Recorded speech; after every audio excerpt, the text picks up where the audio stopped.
آج کا موضوع ہے قرآن کیا کہتا ہے آلیہ اور اللہ کے بارے میں۔ یہ جو لفظ آلیہ ہے یہ جمع ہے الہ کی، جمع ہے الہ کی، اور الہ کے معنی اردو میں خدا کہا جاتا ہے یا فارسی میں خدا کہا جاتا ہے۔ یہ اس کا اردو ترجمہ ہے، انگلش میں GOD، گاڈ اسمال جی سے الہ، اور اس کا جو جمع ہے الہ کا، گاڈس بہت سارے خدا، وہ ہے آلیہ۔ اور اللہ آپ سب جانتے ہیں اللہ کے معنی گاڈ کیپٹل GOD، گاڈ یا خدا۔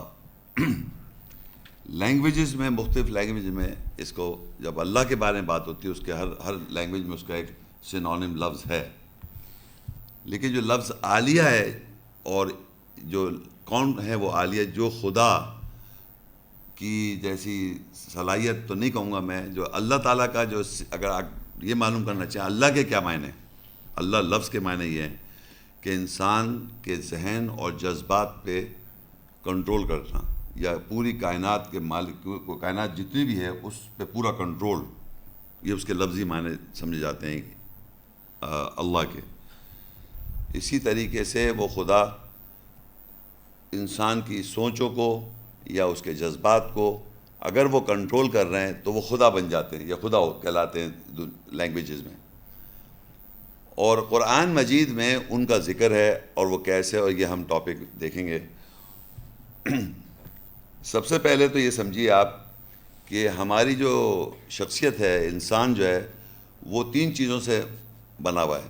ایک تو اس کا جسم ہے، اور ایک اس کی نفسیات ہے، اور ایک اللہ کی آیت کی روح۔ ہر انسان کے اندر اللہ کی آیات کی جو روح ہے وہ امر ربی ہے، اللہ کے حکم سے ہم زندہ ہیں، اور امر ہے وہ اللہ کا، اسے ہم کہیں گے روح۔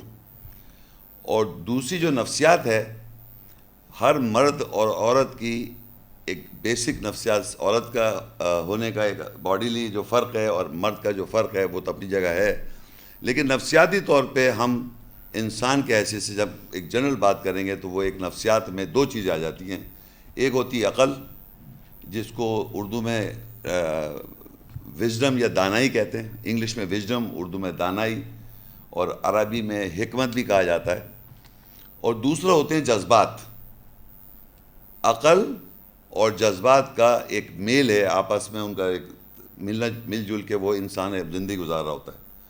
کیا اس کے جذبات ہیں، کیا وہ چاہتا ہے، کیا اس کی فیلنگز ہیں، ایموشنز، اور اس کو عقل اس کو بتاتی ہے کہ یہ صحیح ہے، یہ غلط ہے، جو بھی اس کی عقل ہے وہ وژڈم کہلاتی ہے۔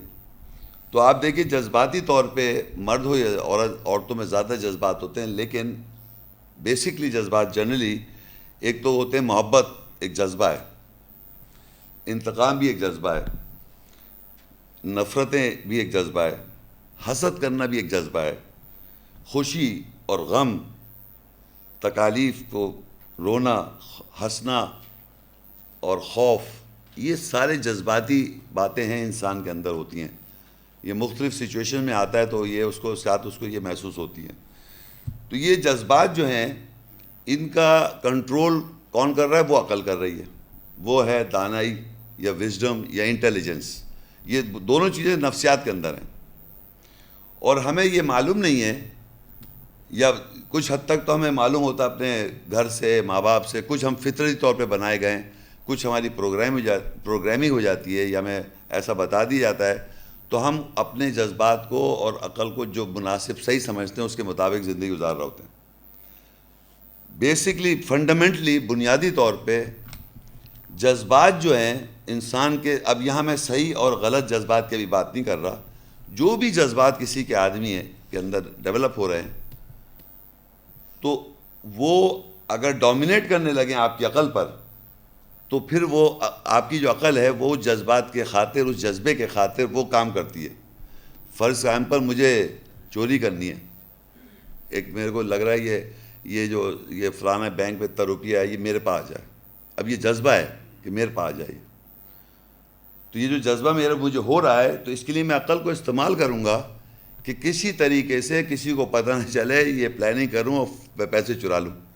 تو جو جذبہ ہے، جذبہ نے مجھے چوری پہ آمادہ کیا، عقل نے میرے پھر اس طرح کام کیا اور جا کے چوری کر لی.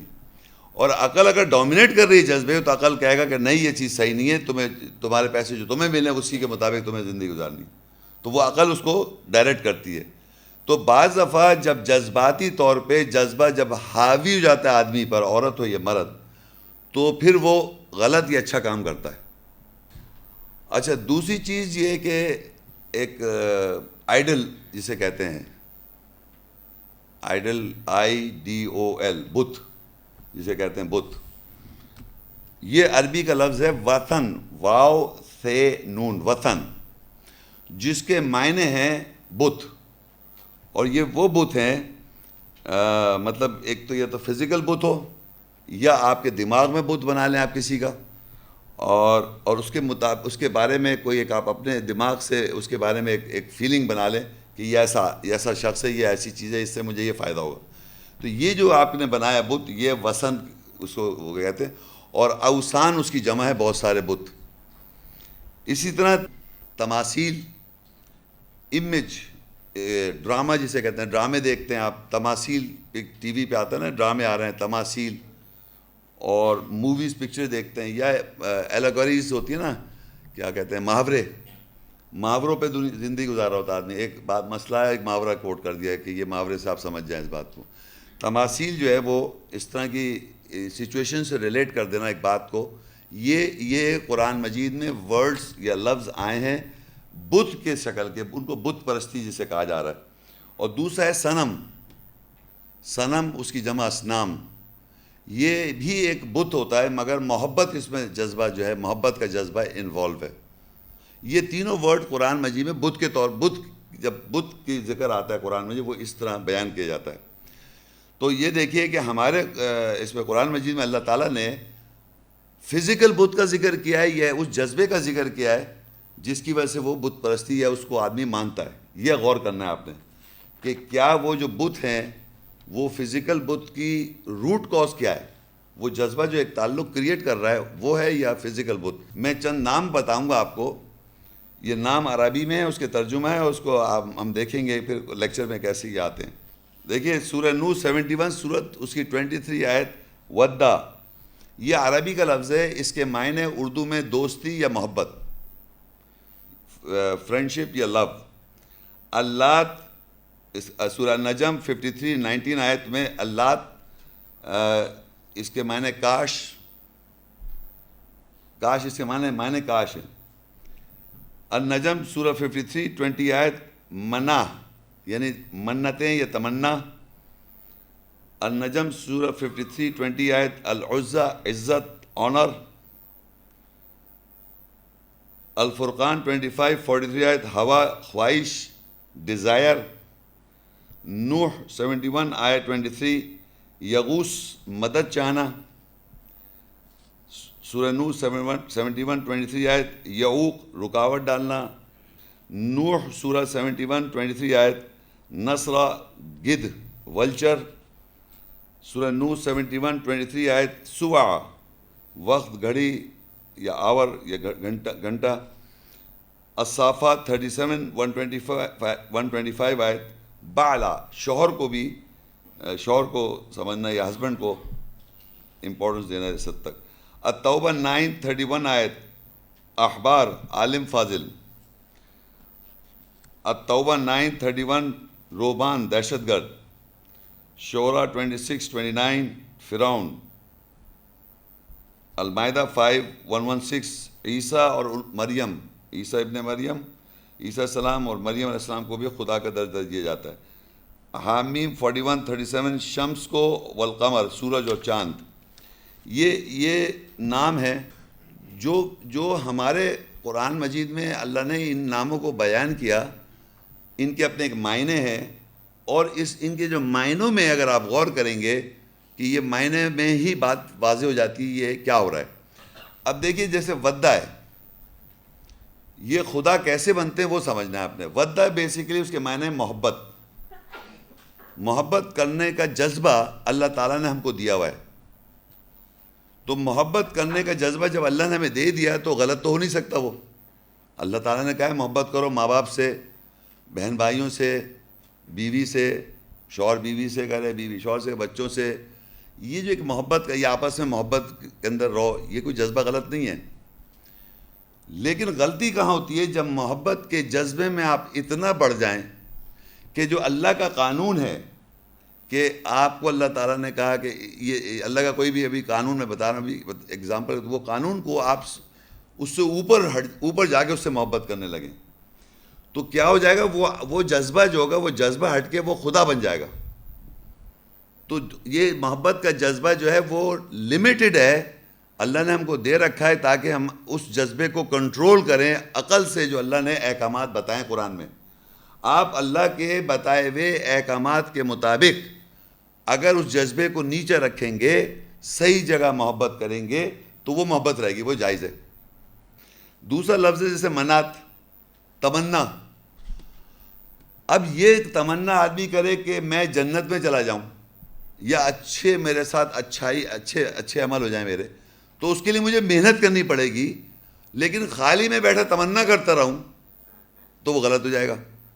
تو آپ یہ دیکھیے منتیں مانگتے ہیں کہ لوگ کہتے ہیں کہ لوگ منتیں مانگتے ہیں کہ اللہ تعالیٰ کے لیے میں نماز, روزہ, زکوٰۃ, جو بھی اللہ کے احکامات ہیں وہ مجھے ویسے ہی کرنے ہیں.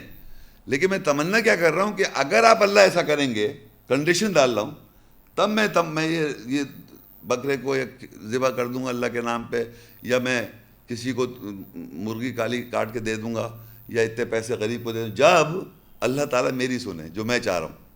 تو یہ تمنا ہو گئی, وشفل تھنکنگ. وشفل تھنکنگ یہ ہوتی تمنا ہے, خواہشات آپ کے اندر ابھر رہی ہیں.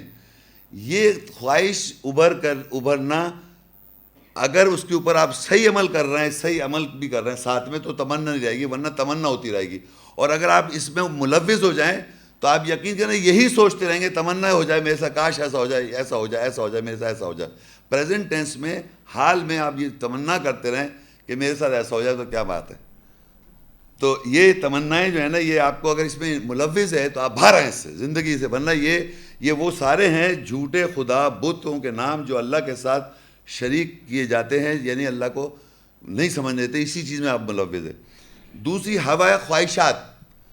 یہ تو تمنا تو ایک اسپیسیفک چیز کے لیے آپ کو ہو رہی ہوتی ہے. خواہشات تو وہ کہتے ہیں نا ہزاروں خواہشیں ہیں ایسی کہ ہر خواہش چاہ رہا ہے کہ یہ بھی ہو جائے, یہ بھی ہو جائے تو کوئی مذاکرہ نہیں, یہ ہو جائے تو یہ بھی کوئی مذاکرہ نہیں.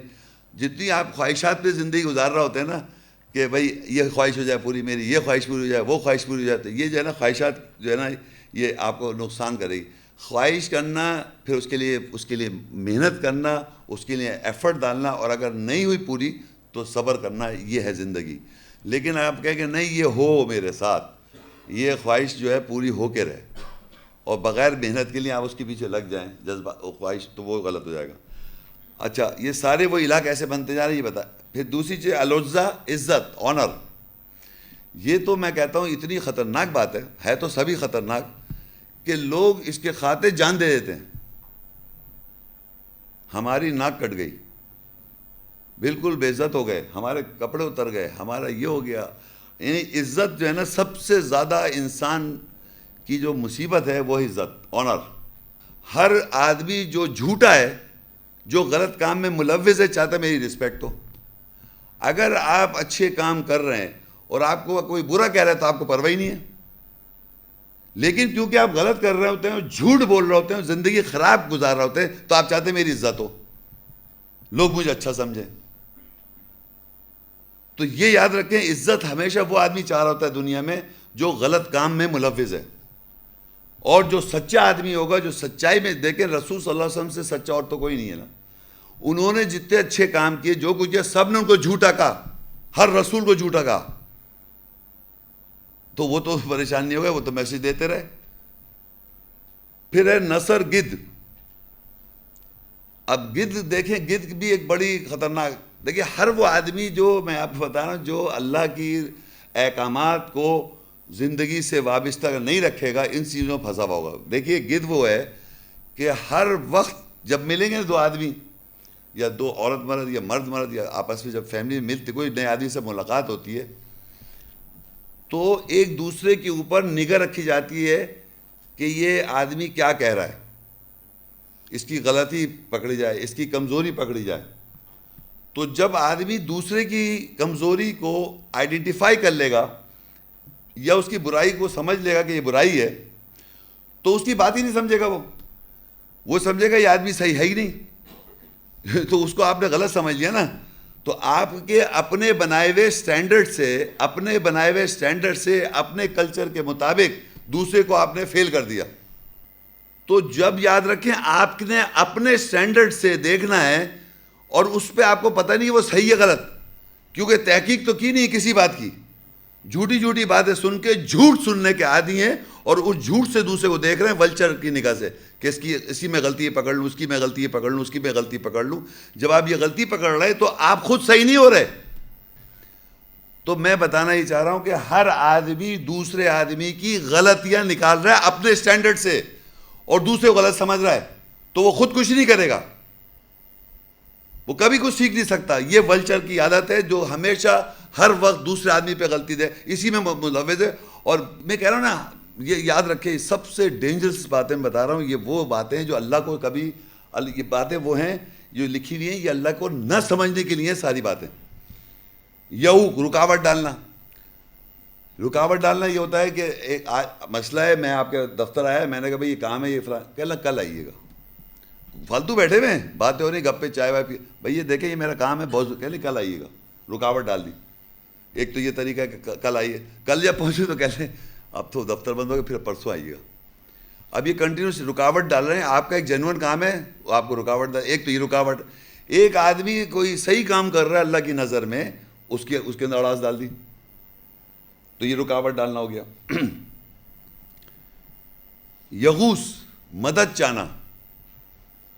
یغوس یا غوث اردو میں. یغوس تو عربی کا لفظ ہے، لیکن اس کو اردو میں کیا کہتے ہیں؟ یا غوث پاک. اس کے معنی ہیں کہ مدد چاہنا. تو اللہ تعالیٰ سے مدد چاہنے کی تو ضرورت ہے ہی نہیں، کیونکہ ہمارے وہ کام اور احکام اللہ تعالیٰ اتنے شاندار اور اللہ تعالیٰ اتنے بزرگ ہستی ہیں، ان سے ہم کیسے مانگ لیں؟ ہم مانگیں گے فلانے صاحب ہیں، وہ اللہ کے قریب ہیں، شیخ عبد القادر جیلانی صاحب ہیں یا بابا فرید شکرگند ہیں، جو بھی بزرگ ہیں جو قبر میں زندہ ہیں، ان سے کہیں گے ہم، وہ ہمارے لیے کچھ کہے. اور کون سی بات کہیں گے؟ تمنا، جو ہماری خواہش ہو رہی ہے، جو ہماری تمنا ہے، جس کے لیے ہم کچھ کرنا نہیں چاہ رہے، ہم بس چاہ رہے ہیں کہ ایسا ہو جائے ہمارے ساتھ. ہماری خواہش جو ہم چاہ رہے ہیں کہ ایسا ہو جائے، وہ چاہ رہے ہیں غوث پاک کو بلایا جائے. غوث پاک جو یغوث یا غوث پاک کا مطلب جو مدد جس سے چاہیں گے آپ، وہ ایک نہیں ہے، جو جس کا وہ ہے. یعنی اللہ کو چھوڑ کر کسی بھی آدمی کو آپ پکار رہے ہیں کہ وہ میری یہ تمنا پوری کر دے، میری خواہش پوری کر دے، اس لیے میں کیونکہ کام تو کروں گا نہیں. تو غوث پاک ہو گئی یہ غوث. ایک اور الہ کیا چیز ہے؟ گھڑی جو ہے نا، گھڑی آور، پریزنٹ، پاسٹ اور گھڑی کیا ہے؟ وقت کیا ہے؟ ایک پریزنٹ ہے، حال، ابھی جب بیٹھے ہوئے آپ، ایک کل کا دن تھا اور ایک فیوچر ہے. تو پریزنٹ ٹینس میں جب آدمی ہوتا ہے تو وہ جو بھی کام کر رہا ہوتا ہے وہ ریلیٹڈ ہوتا ہے یا تو فیوچر سے. ایک تو پریزنٹ میں کچھ کام کرے گا اور وہ فیوچر کے لیے کر رہا ہوتا ہے، مطلب جو بھی کام کر رہا ہے وہ فیوچر کے لیے ریلیٹ کر کے کر رہا ہے. جیسے کل مجھے آج یہ تقریر لیکچر دینا تھا، تو میں کل اس کی تیاری کر رہا تھا آج کے لیے، اس لمحے کے لیے. تو ہمیشہ وہ آگے کے لیے کام کرتا ہے پریزنٹ میں، اور جو یہ پیچھے گزر جاتا ہے ٹائم، وہ پاسٹ ہو جاتا ہے. تو انسان پریزنٹ میں رہے، بڑا امپورٹنٹ بات ہے، پریزنٹ میں رہے اور فیوچر کے لیے تیاری کرتا رہے. صحیح ہے؟ تو اچھا برے کی بات نہیں ہو رہی، ابھی یہ سمجھانا چاہ رہا ہوں ٹائم کیا چیز ہے. لیکن دنیا میں کیا ہو رہا ہے؟ آدمی عام طور پر جو اپنا غلط کام کر رہا ہے بیٹھا ہوا ہے اور وہ پاس چلا گیا، مطلب گزر گیا غلط کر کے، وہ پیچھے ہو گیا نا، میں نے غلط کام کر لیا، پیچھے چلا گیا. اب میں شیطان اس کو وہاں سے واپس لے کے آتا ہے اور میرے سامنے لے آتا ہے کہ تم نے یہ غلط کام کیا، تم نے یہ کیا. اب میں پریشان ہو جاؤں گا کیونکہ وہ اس کو مٹا تو نہیں سکتا. تو ایک ہوتا ہے کہ کاش، میں کہوں کاش میں اس وقت یہ نہیں کرتا. اسے کہتے ہیں لات. لات وہ ہے کہ آپ پیچھے سے جو جو آپ سے غلطیاں ہو گئیں اس کی آپ نے معافی مانگ کے صحیح کر لیں. اگر نہیں کریں گے تو وہ پیچھے سے بات سامنے آئے گی اور پھر آپ کہیں اے کاش میں ایسا نہ کرتا, اس وقت مجھ سے غلطی ہوگی, مجھے ایسا نہیں کرنا چاہیے, کاش ایسا نہ کرتا, کاش ایسا نہیں کرتا. تو یہ لات ہے. اور فیوچر میں اگر آپ خالی بیٹھے تمنا کرتے رہیں اور کچھ کرے نہیں تو وہ منت ہے. منتیں جو ہیں آگے کی خواہشات کے لیے تمنا کرنا, اور لات جو ہے وہ پیچھے سے جو آپ غلط کر چکے ہیں اس کے وہ آپ کے ذہن میں آگے آ جاتی ہیں, اور پھر آپ اس کے لیے کہتے ہیں کاش میں ایسا نہیں کرتا, کاش وہ یہ کر لیتا, تو کاش یوں کر لیتا. تو یہ ہمیشہ اس چیز میں اگر آپ پھنسے رہیں گے تو یہ ٹائم ضائع ہو رہا ہے آپ کا. تو یہ بتانے کا مقصد یہ کہ آپ آئیڈینٹیفائی کریں کہ آپ یقین کریں 5 منٹ نہیں گھنٹے ٹائم گزر, ایک دن کئی دن گزر جاتے ہیں, وہ پیچھے سے بات سامنے آ گئی اس کے بارے میں سوچے جا رہا ہے. یا پھر اگر وہ وقت نہیں ہے تو آگے سے کوئی تمنا کر لی کسی بات, اس کے بارے میں سوچا. جو حقیقت پریزنٹ ٹینس میں جو آپ کو اللہ اس کے رسول جنت حاصل کرنی ہے, اس دنیا میں سلامتی حاصل کرنی ہے, جو احکامات اور اصول بتائے گئے ہیں اس میں انوالو ہو تاکہ آپ کی زندگی درست ہو, کنٹرول ہو. نہیں تمنا کرے چلے جا رہے ہیں, وہ وشفل تھنکنگ, اور یا پیچھے کی باتیں لا کے افسردہ ہوئی چلے جا رہے ہیں. تو یہ لات جو ہے نا کاشت والی بات ہے. احبار عالم فاضل کو بھی سمجھ رہے ہیں کہ آپ خود تو پڑھ نہیں رہے, سمجھ رہے, عالم سے پوچھئے, اور پھر کہہ دیا عالم نے کہا تھا. دیکھیے بڑی آسانی بات ہے کہ ایک عالم نے کہہ دی کوئی بات, آپ نے اس کو یقین کر لیا, غلط صحیح کی بات ہو رہی ہے. اب کہیں اور جگہ گئے, پتہ چلا یہ غلط تھی بات, تو کہنے لیں یہ فلاں عالم نے ہمیں بتایا تھا, مطلب وہ غلط ہے, ہم غلط نہیں ابھی بھی. ہم نے کیوں نہیں اس کو, یہی تو بتا رہا, ہمیشہ آدمی دوسری کی غلطی نکالے جاتا ہے, وہ غلط ہے, اس نے بتایا تھا تو آپ نے خود تحقیق کیوں نہیں, اس کو چھوڑ دیا عالم. اسی طرح بال شوہر کو پکڑ لیا, ساری باتیں شوہر پہ, سارے کیڑے شوہر میں نکال دیے. شوہر کی ذمہ داری تھی, اس کو کرنا چاہیے تھا, اس نے کیوں نہیں پورا کیا, شوہر کو بھی بدنام کیا ہوا ہے. اسی طرح روحبان دہشت گرد, اب دہشت گرد تو آپ سمجھتے ہی ہیں, کوئی زبردستی آپ کو گن پوائنٹ پہ یا دہشت گردی کرتے ہیں, ملا بھی ہیں اور ایسے لوگ بھی جو دہشت ہو. ارے آپ مسجد میں کوئی جیسے اس طرح کوئی واز ہو رہا ہو اور مسجد میں کوئی کھڑا ہو کے سوال کر سکتا ہے؟ کوئی ہے مسجد آپ جانتے ہیں کسی مسجد میں کسی آدمی کھڑا ہو, بھائی صاحب یہ جو آپ بتا رہے ہیں ایسے نہیں ایسے, دہشت ہے, باہر نکال دیں گے, سب پٹائی کر دیں گے آپ کی. دہشت. فرعون کو تو آپ سمجھتے ہیں, جو اللہ کے خلاف قانون بنائے اور اس پہ ہٹ درمی کرے انسان, کوئی بھی آدمی, اس تو فرعون کی سمجھی تابع. عیسیٰ السلام اور مریم جو ہیں وہ اللہ کے پیغمبر رسول نبی ہیں, لیکن ان کو خدا کا درجہ دیا ہوا ہے, کیونکہ وہ اللہ تعالیٰ مردے کو زندہ کرتا تھا, اللہ تعالیٰ کی یہ وہ ہے صفت ہے, تو اللہ نے عیسیٰ السلام کو طاقت دی تھی کہ وہ بھی مردے کو زندہ کر دے. تو کچھ باتیں ایسی ہیں جو عیسیٰ السلام کو اللہ تعالیٰ نے خاص طور پہ دی تھی, تو ان کی تو لوگ سمجھتے ہیں کہ وہ عیسائی حضرات سمجھتے ہیں وہ اللہ کے بیٹے ہیں, نعوذ باللہ, اللہ یہ کر سکتا تو بیٹا بھی کرنا چاہیے, بیٹے کو کر دینا چاہیے, جب بھی بیٹا کر رہا ہے اللہ کے حکم سے نہیں کر رہا, وہ عیسیٰ السلام کو پاور دے دی, تو ان کو بھی خدا سمجھنا غلط ہے. سورج اور چاند یہ بھی خدا بنے ہوئے ہیں, تو یہ اللہ تعالیٰ نے سورج کو ہمارے لیے سبسٹیوٹ کر دیا, وہ ہمارا خدا تھوڑی ہے کوئی. اس لیے چاند فل مون, تو مون کچھ نہیں کہہ رہا, کچھ بھی ہم خود بنا رہے ہیں. یعنی بھائی وہ اللہ نے ہمارے لیے اگر بنایا ہوا سب سے, وہ تو صحیح ہے, لیکن اس کو خدا کا درجہ یا اس کو بڑا سمجھ لینا, ایسا سمجھ لینا غلط ہے. شیطان تو آپ سمجھتے ہیں, شیطان جو ہمارا بہت اچھا دوست ہے, جو ان چیزوں میں ملوث کراتا ہے اور غلط کام خوب کرا کے پیچھے ہٹ جاتا ہے. کہتا ہے میں اللہ, یہ شیطان کے قول ہے کہ سارا غلط کام کرانے کے اکساتا ہے, اور جب آپ غلط کام کر لیتے ہیں تو پیچھے ہٹ جاتا ہے, کہتا ہے میں اللہ سے بہت ڈرتا ہوں, یہ اب تم نے گناہ کیا, تم اپنے آپ کو دوش دو. یہ شیطان کا خاص وہ ہے طریقہ کار. اور سید سردار جو ہیں ہمارے, ان کو بھی خدا بنایا گیا, اور ہمارے بڑے بڑے جو لوگ ہیں ان کو بھی خدا بنایا گیا. یہ وہ سارے جذبات اور یہ وہ لوگ یہ جو بھی ہیں, ان کو انسان نے مختلف زمانے میں اور آج بھی الہ, خدا یا صنم یا اوثان یا وثن بنایا. اب یہ سارے جو ہیں یہ آپ کو بتانے کے بعد یہ بتانا ہے کہ ابراہیم علیہ السلام نے ان الہوں کو, ان جذبے جو ہمارے الہ بن جاتے ہیں مائنڈز میں, اس کو کس طرح انہوں نے توڑا. سورہ الانعام 6 آیت 74, وَإِذْ قَالَ إِبْرَاهِيمُ لِأَبِيهِ آزَرَ أَتَتَّخِذُ أَصْنَامًا آلِهَةً إِنِّي أَرَاكَ وَقَوْمَكَ فِي ضَلَالٍ مُبِينٍ. اور جب ابراہیم نے اپنے باپ آزر کے لیے کہا کیا تو نے صنموں کو الہ خدا پکڑ رکھا ہے, بے شک میں تجھے اور تیری قوم کو واضح گمراہی میں دیکھتا ہوں. اب عربی میں دیکھیں اسنام لکھا ہوا ہے، جمع ہے صنم کی، صنم کی جمع اسنامن، اور ان کو صنموں کو کیا کیا ہوا ہے؟ آلیہ، یعنی خدا بنایا ہوا ہے. صنم جو ہیں بہت سارے صنم ہو گئے، یعنی وہ خدا یا وہ بت، صنم اسلام کے مطلب بت، یعنی وہ بت جو بلاوڈ ہیں، جن سے آپ محبت کرتے ہیں، اور ان کو خدا بنا رکھا ہے. سمجھ رہے؟ یہ مطلب جیسے اگر فرض کری ایون آدمی ہو، شخصیت ہو، چیز ہو، شخصیت بھی ہو سکتی ہے. کسی آدمی سے آپ اتنی زیادہ محبت کر رہے ہیں تو وہ بھی بت بن جاتا ہے. تو یہ کہہ رہا ہے کہ ابراہیم علیہ السلام کہتے ہیں اپنے باپ آزر سے، کیا تو نے صنموں کو خدا بنا رکھا ہے؟ میں بے شک تجھے اور تیری قوم کو واضح گمراہی میں دیکھ رہا ہوں. تو اب ابراہیم علیہ السلام کہتے ہیں کہ کیسے وہ بت توڑیں گے. سورہ الانبیاء 21:57 آیت، وَتَاللَّهِ لَأَكِيدَنَّ أَصْنَامَكُمْ بَعْدَ أَن تُوَلُّوا مُدْبِرِينَ. سورہ صافات 37:91 سے 93، فراغ إِلَىٰ آلِهَتِهِمْ فَقَالَ أَلَا تَأْكُلُونَ مَا لَكُمْ لَا تَنطِقُونَ فَرَاغَ عَلَيْهِمْ ضَرْبًا بِالْيَمِينِ. اور اللہ ہی کی وجہ سے میں ضرور تمہارے صنموں کے ساتھ چال چلوں گا بعد اس کے جب تم اپنے پیٹھوں کے بل پلٹو گے. پس اس نے ان کے الہوں خداؤں کی طرف گھما کر ڈوج کر کے کہا، پس کیا تم نہیں کھاتے؟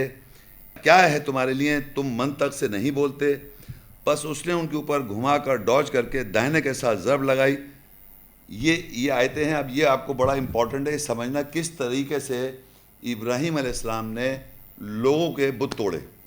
تو پہلے وہ کہتے ہیں وَتَاللَّهِ لَأَكِيدَنَّ، اللہ کی وجہ ہے کہ میں ضرور تمہارے صنموں کے ساتھ چال چلوں گا بعد اس کے جب تم اپنے پیٹھوں کے بل پلٹو گے. اب یہ بات بڑی امپورٹنٹ ہے سمجھنی. دیکھیں اب تک ہم ریپیٹ کر کے بتا رہا ہوں کہ ہم یہ دیکھ رہے ہیں کہ ہماری نفسیات میں یہ سارے جو ہم پیچھے پڑھتے آ رہے ہیں بت ایگزسٹ کرتے ہیں، ان کی وجہ سے ہم یہ فزیکل بت بناتے ہیں. تو ابراہیم علیہ السلام کہتے ہیں کہ میں انہی بتوں کی وجہ سے چال چلوں گا تمہارے صنموں سے، جو تمہارے صنم سے مطلب وہ بت جس سے محبت کرتے ہو تم، بعد اس کے جب تم پیٹھ پلٹو گے، یعنی پیٹھ دکھاؤ گے ان کو، اپنی پیٹھوں کے بل پلٹو گے. کہ جو بھی بت ہیں وہ ہماری نفسیات میں ہیں سب، اس کی وجہ سے وہ سامنے آئیں گے فزیکل. تو ابراہیم علیہ السلام کہتے ہیں میں ضرور چال چلوں گا جب تم انہیں پیٹھ دکھاؤ گے، یعنی تمہارے پیچھے ہوں وہ. جیسے آپ لوگ اس وقت بت آپ کے سب کے پیچھے ہیں. کیوں کیسے کہہ رہا ہوں؟ کیونکہ آپ اس وقت جذبات میں نہیں ہیں.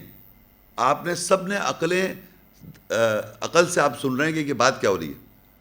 یہ آپ کے پیچھے سب جذبہ پیچھے ہے. اب دیکھیں وہ کیسے ڈوج کریں گے. یہ غور سے سنیے، فراغ الی آلہتہم فقال الا تاکلون. پس اس نے یعنی ابراہیم نے ان کے الہوں کی طرف گھما کر یعنی ڈوج کر کے کہا، پس کیا تم نہیں کھاتے؟ پھر اگین میں سوال کر رہا ہوں کہ یہ جملہ پس تم کیا نہیں کھاتے، یہ کس سے کہہ رہے ہیں؟ وہ ڈوج سمجھتے ہیں؟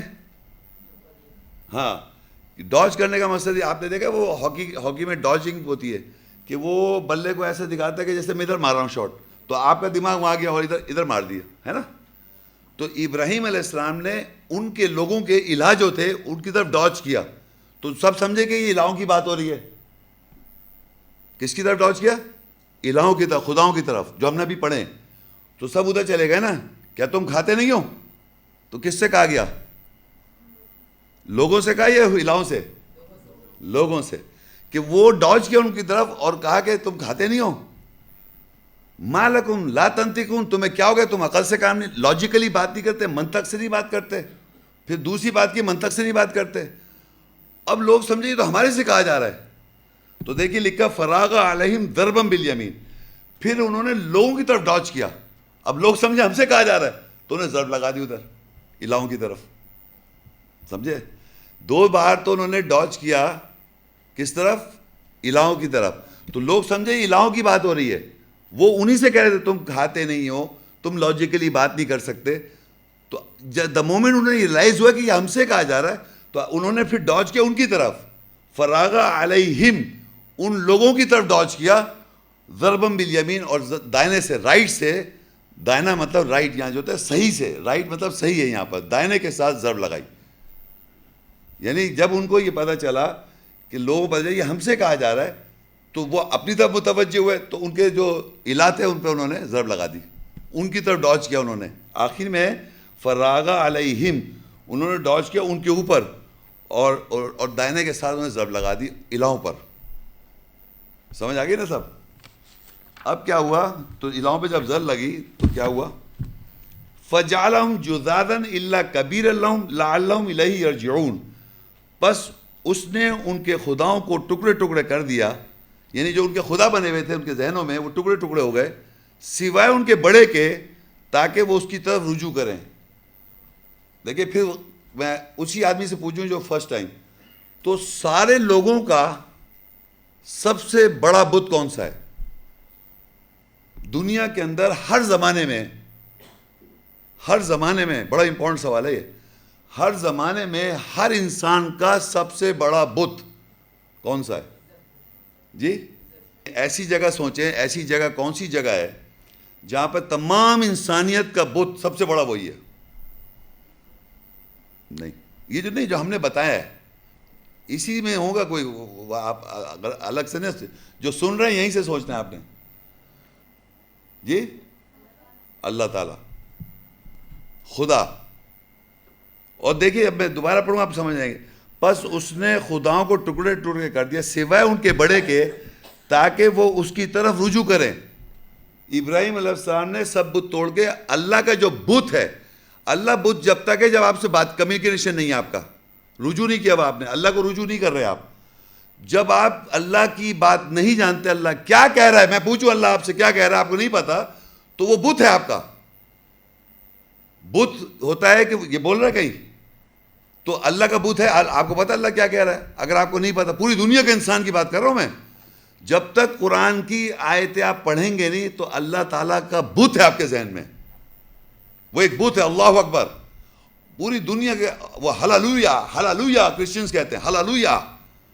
ہر آدمی اس خدا کو پکار رہا ہے جو اس کا بڑا بت ہے، لیکن وہ کیا کہہ رہا ہے، اس نے کیا کہا ہے، وہ آیات میں پڑھیں. جو لیکچر تھا قرآن کیا کہتا ہے اللہ کے بارے میں اور خداؤں کے بارے میں. تو اللہ کا بت، تو ابراہیم علیہ السلام کس کے پیغمبر ہیں؟ تو وہ اللہ کی طرف رجوع کرائیں گے نا. بت توڑنے کا مقصد کیا ہوا؟ کھیل تماشا ہو رہا ہے تاکہ اللہ سے رجوع کریں لوگ. تو دیکھیے فجعلہم جذاذا الا کبیرہم لعلہم الیہ یرجعون، بس اس نے خداؤں کے ٹکڑے ٹکڑے کر دیا سوائے ان کے بڑے کے، تاکہ وہ اس کی طرف رجوع کریں. لعلہم الیہ یرجعون، رجوع کریں اللہ سے.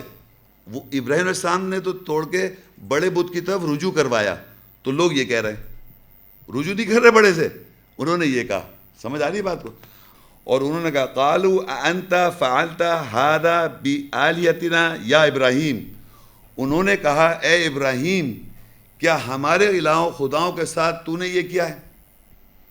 تو ابراہیم علیہ السلام کہتے ہیں قال بل فعلہ کبیرہم ھذا فاسألہم ان کانوا ینطقون، کہا بلکہ اللہ نے اس کو کیا ہے، یہ ان کا بڑا ہے، بس تم ان سے سوال کرو، پوچھو اگر یہ منطق سے بولنے والے ہوں.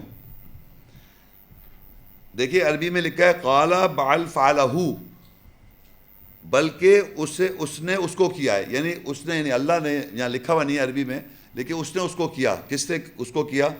کبیرہم، بڑا ہے ان کا، سب لوگوں کا بڑا ہے یہ. فاسألہم، سوال کس سے کرو؟ ہیں نہیں، فاسألہم کن سے سوال کرو؟ بتوں سے نہیں، لوگوں سے جن کے بت ٹوٹے ہوئے ہیں. اگر یہ منطق سے بول سکیں فاسألہم ان کانوا ینطقون، بس سوال کرو ان سے اگر یہ منطق سے لاجیکلی بات کر سکتے ہیں، کیونکہ ان کے تو بت ٹوٹے ہوئے ہیں، تو اب منطق سے کیسے بولیں گے؟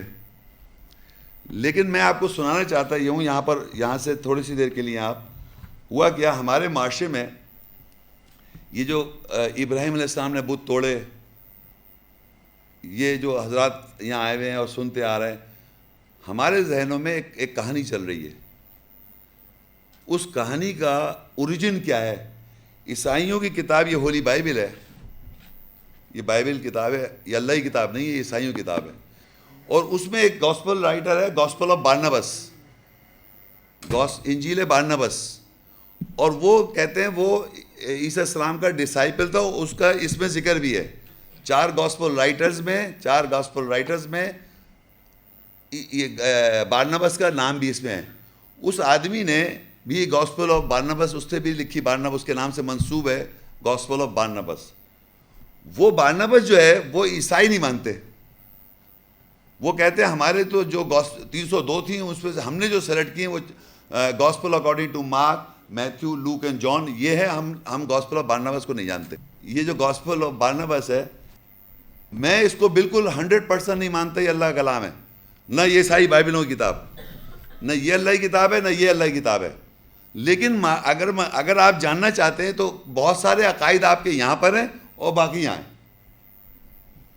میں صحیح بتا رہا ہوں. ابھی دیکھیے آپ کو ابھی جب میں کہانی سناؤں گا اس بارنابس نے لکھی، اس بارنابس میں لکھا ہوا ہے بارنابس کی انجیل کے مطابق 27 ورس میں، تب فلپس نے کہا اے استاد یہ کیوں کر ہوا کہ ابراہم کا باپ اپنے بیٹے کو جلا دینے پر آمادہ ہوا. فلپ ایک آدمی ہے جو عیسیٰ السلام سے سوال کر رہے ہیں. وہ عیسیٰ السلام سے سوال ہو رہا ہے کہ کیا بات ہے ابراہیم السلام کے باپ جو تھے وہ ابراہیم علیہ السلام کو کیوں جلا رہے تھے. یہ بائبل پڑھ رہا ہوں میں، بارنابس. تو یسوع نے یعنی عیسیٰ نے جواب دیا ایک دن جب ابراہم 12 برس کا ہو گیا تھا اس کے باپ نے اس سے کہا کل تمام خداؤں کا تہوار ہے، سو ہم بڑے معبد کو چلیں گے، بڑے بت خانے پہ جائیں گے اور میرے بڑے خدا یعنی بعل کے لیے نظر لے جائیں گے اور تو اپنے لیے ایک خدا پسند کر لینا. اب تو تیری وہ عمر ہے کہ تیرا بھی کوئی خدا ہو. سمجھ آ رہی ہے یا اس کو ایکسپلین کروں؟ اچھا یہ بات فوراً سمجھ میں آ جاتی ہے، اس کو زیادہ ایکسپلین کرنے کی ضرورت نہیں ہے. ابراہم نے مکر سے جواب دیا خوشی سے ابا، اور یوں صبح تڑکے وہ سب لوگوں سے پہلے معبد گئے، یعنی سبوں سے پہلے وہاں پہنچ گئے. مگر ابراہم نے اپنے چوغے کے نیچے، چوغے پہنتی تھی عورتیں، اب ابراہم نے بھی چوغا پہنا ہوا ہے، مگر ابراہم نے اپنے چوغے کے نیچے ایک کلاڑا چھپا کر لے گیا. کیا لے گیا؟ دیکھیے آپ کو لگ رہا ہو کہ ہم وہی، یہ صحیح لگ رہا ہے نا، آپ کا ایمان ہے نا یہ.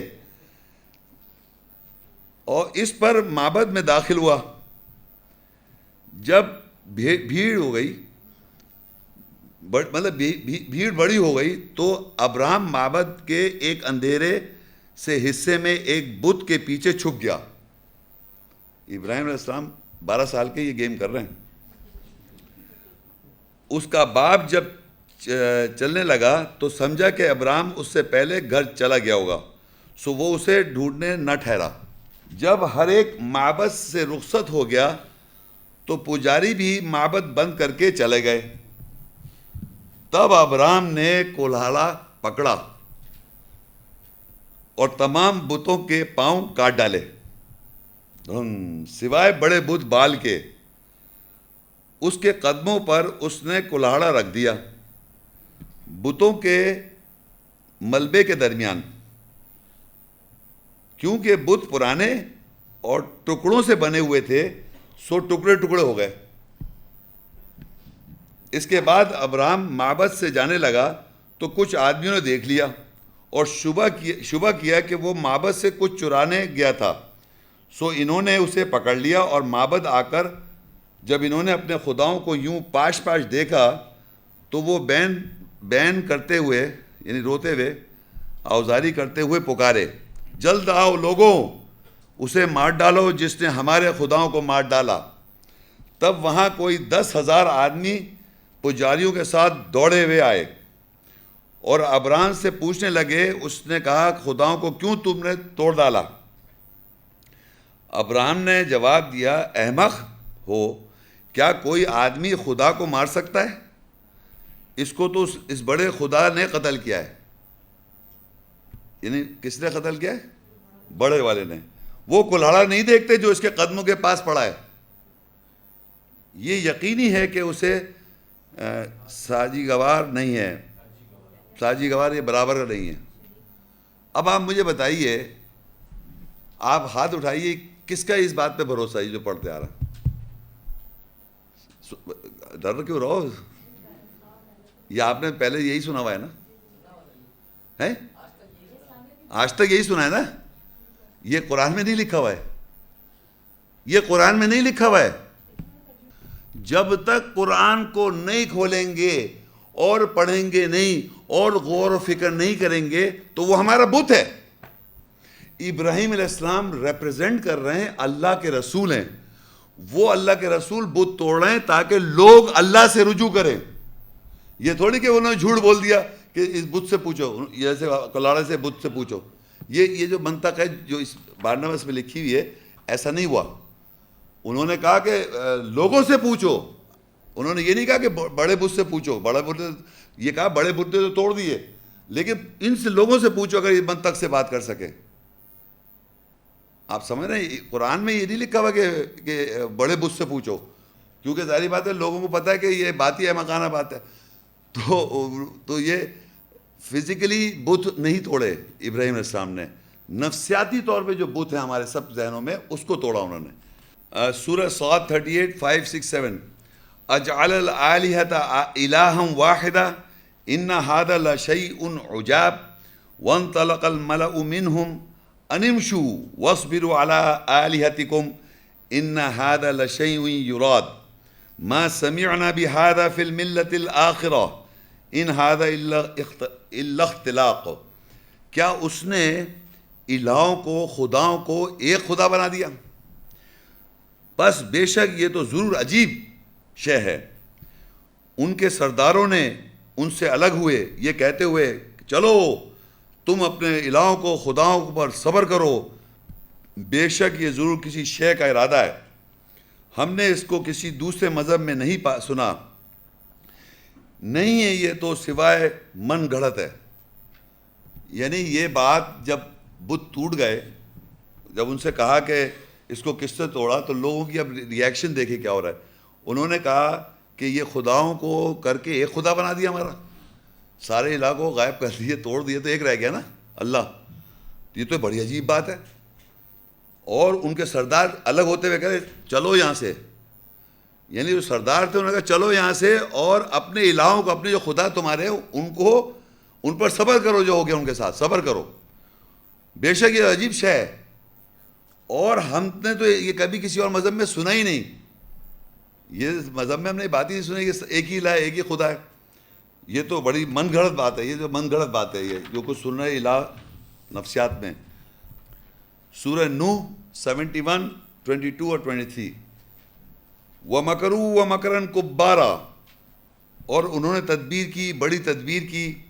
وَقَالُوا لَا تَذَرُنَّ آلِهَتَكُمْ وَلَا تَذَرُنَّ وَدًّا وَلَا سُوَعًا وَلَا يَغُوثَ وَيَعُوقَ وَنَسْرًا, اور انہوں نے کہا تم نہیں چھوڑو اپنے الہوں کو, خداؤں کو, اور تم نہیں چھوڑو ودہ محبت کو, اور نہیں چھوڑو صبح وقت کو, اور نہیں چھوڑو یغوث کو مدد کرنے والوں کو, اور نہیں چھوڑو یعوق کو رکاوٹ ڈالنے والوں کو, اور نہیں چھوڑو نصر گت کو. یہ انہوں نے مطلب یہ ریاکشن بجائے اللہ سے رجوع کرنے کے لیے یہ ریاکشن آ رہا ہے ان کا. یعنی وہ کہہ رہے ہیں ہم محبت کو کیسے چھوڑ دیں, ہم نصر کو کیسے چھوڑ دیں, ہم یہ خداؤں کو کیسے چھوڑ دیں, ہم تو اس پہ صبر کریں گے. یعنی ریاکشن یہ ہے لوگوں کا کہ انہوں نے اس بات کو اللہ تو توڑ گئے, بجائے اس کو اللہ سے رجوع کرنے کے یہ کہہ رہے ہیں کہ نہیں چھوڑو اس کو. اور انہوں نے کہا کہ بڑی تکبیر اور تدبیر کی, بڑی تدبیر کی, اور انہوں نے کہا تم نہیں چھوڑو خداؤں کو, اور نہیں چھوڑو ودہ کو, محبت کو, نہیں چھوڑو صبح کو, وقت کو. مطلب چھوڑ نہیں سکتے آپ, اس کے بغیر زندگی نہیں گزار سکتے, آپ کو ان میں ملوث رہنا ہے ہر وقت. یہ بڑی تدبیر کی انہوں نے.